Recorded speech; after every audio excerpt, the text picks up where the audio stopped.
خلکن هرمی جیجبو پیشوازی کرنا پینگاوا پازده تباغی هستین خواه زمان. تایبت جه تلفزیون امرو ناهی تیوی را آخوین گوتن روژا پازده تباغی بوان حمویان روژا کی پیروزه به وسیله اوی لبرخوا بدن و تکوشینا خوشی بلندتر بکن جبو کرحی هوال عگید هرتم ور جیان کرن و اوی وی بیرانی نهان هرتم بدن جیان کرن. في شكا جو هفالي عقيد تقاندي أو إيش كاندنا ديوار الترسيبو إجبركو أمزانين دسبيكا آفا كرنا جمهورية تركيا اتفاقا لوزانو سايج بس بيكو دانت هني بريارا بارچه كرنا كردستاني هاتبوداني بريارا تنكنا قلي كرجي هاتبوداني بنقاف إيدي درباس بونها إيدي سروكاتي بنقافا كدنو دسبيكر اف دستکفتیر گونها ام الویدر لروج آواجی و توای کردستانی جه همو بسایا خوینا و شهید ما بون خوینا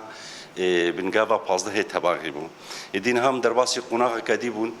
افجی بسایا وی تکوشینی بون بسایا خوینا و شهید بون کفتی ما همو بسایا خوینا و شهید بون ام ام سلاف دکن و شهید خوا سرساقی جمالبات شهیدارات خوازن و ام سوزا بلندبونا تکوشینه دادن. والعقید نتنی ریبه بربو بو میناکا قهرمانیت گلی کرد و کردستان ده جبرگو بهزار سالا گلی کرد براستیجی گیابو آستکه ایدن جترسا دجمن ساوا دجمن نما کاریبو برخوادانی که بکه جبوگو کاربن گابک دن جبو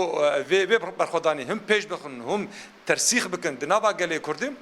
شخو د پازه تباغه ده حشته چاراده فیشک یکمین هات تقاندن بناوی هزا حرکتیم هزا کی یکمین دی دیروکا گلی کرد و کردستان چی بو حبس و زندان ده سری هلدا مدیچیا ده سری هلدا ما فیشک تقاند مجد جمر گوتن لارو و شمدلی جاره یکمینه و نجاره داوی به ام کرد هنه ام تکوشینه برخدانی بکن حیا روجان هاده والعقید نتنه